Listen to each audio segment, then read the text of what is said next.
Hi, welcome to our YouTube channel. This is MAP, Migration to Asia Peace. Asylum seekers in Korea go through difficulties every day due to language barrier and lack of information. MAP's Peace Board project aims to support asylum seekers to overcome such difficulties and get on with everyday life in safety, covering 10 crucial topics to know, such as application for refugee status, immigration office, health, education and labor. This series has subtitles in English, Arabic, French and Russian. Disclaimer: the content is not legal advice. If you have any questions, please contact MAP. Along with episode 6, this episode also concerns the issue of health. Here are some healthcare information for those asylum seekers past 90 days and 6 months since application respectively. First off is healthcare tips for those asylum seekers past 90 days since application. Health Neighbor Center, run by the Korean Red Cross, provides public health care services for healthcare minorities, supported by the cooperation between the Red Cross Hospital, social contribution companies, and tertiary general hospitals. 7 centers are currently serving in Seoul, Incheon, Sangju, Tumyeong, Kochang, Yeongju, and Cheonggi. Each center has different requirements for application, so please refer to landline consultation or the Red Cross Hospital for further information. Any of those asylum seekers that wish to visit the Seoul Healthy Neighbor Center, please make sure to check your final date of arrival in Korea. The Seoul Center service are only available to those past 90 days since final arrival. The Seoul Center determines the provision and extent of support for medical expenses depending on each individual's patient's health and economic conditions. For those that qualify, the support will range from 50 to 100% for the final bill. Each fund will be limited to 1 million Korean won for outpatient treatment and 5 million Korean won for hospitalization. Please be noted that registration, outpatient medicine, advanced hospitalization fee, certificate fee, guardian meal plan, dentist and psychiatrist treatments, kidney dialysis, and vaccination are not covered by the service. The following is the application process for the Seoul Center's medical expense support. Prior to visiting the center, please make sure to contact the Health Neighbor Center through the phone at 02-2022-8684. Once you have made the phone call, please visit the Seoul Red Cross in advance to your visit to Seoul Center, where you will be consulted on the medical expense support program. After you visit the Health Neighbor Center, we'll conduct an internal review to decide upon the extent of support. Once the entire process is covered and you are designated as a recipient of monetary support, your outpatient or hospitalization treatments will be initiated. Please note that you must visit the Seoul Red Cross Hospital prior to the Seoul Healthy Neighbor Center.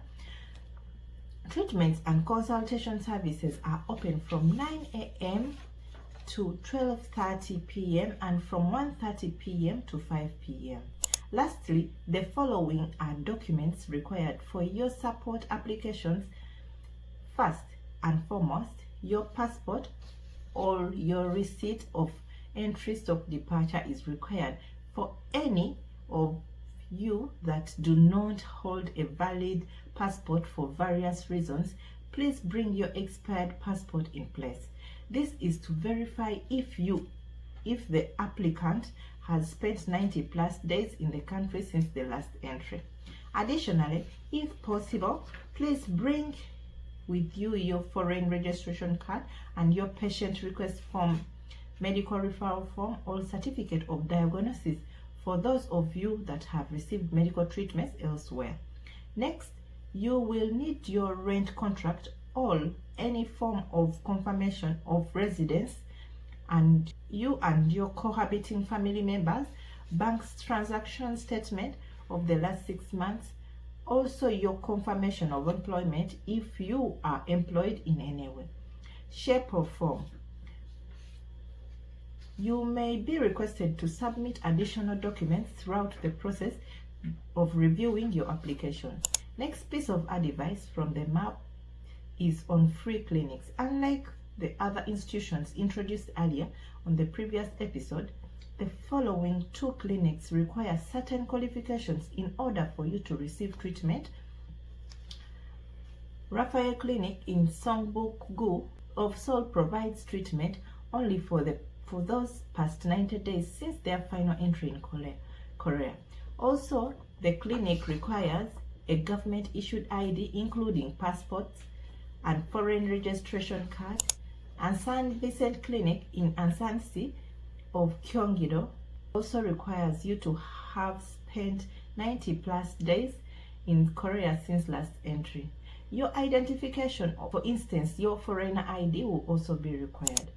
Next are 2 health tips for those of you past 6 months since refugee application. First up is on the public health insurance system. As each country and society maintains a different system of public health care, please make sure you are informed about the Korean public health insurance system, regardless of whether you have received health care in your home country or anywhere else.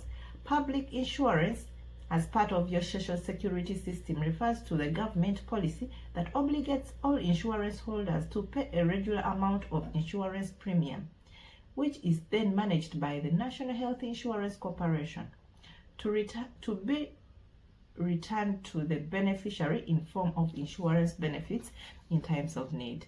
Health insurance premium only refers to both the insurance premium and long-term care insurance premium. You can be enlisted in the public health insurance system through 2 different routes of qualification: employee insurance and local subscriber insurance. Employee insurance is applicable for employers, employees, and their dependents, whereas all others fall under local subscriber insurance. In order to be enlisted as a local subscriber, you must either be a Korean national or a registered foreign resident, including a humanitarian status holder, G1-6, and their family, G1-12, and a recognized refugee F2-4, or their family F1-12. As the local subscriber insurance does not cover asylum seekers, all those in the process of recognition should enlist under employee health insurance. In order to enlist under employee insurance as an asylum seeker, you would have to have signed an employment contract and submit the contract along with additional relevant documents to the immigration office and receive a work permit. 50% of your insurance premium is covered by your employer, where the employer subtracts your share of monthly insurance premium from your salary, adds their share of the premium, and then makes the payment to the National Health Insurance Corporation each month. Then what are the benefits of paying your monthly premium under the employee insurance program? Your health screening and medical expenses are covered along with monetary support. You can get free health screening once every 2 years, once the National Health Insurance Corporation sends you a notification of your designated year of health screening. You have up to 31% of December that same year to receive a health screening service.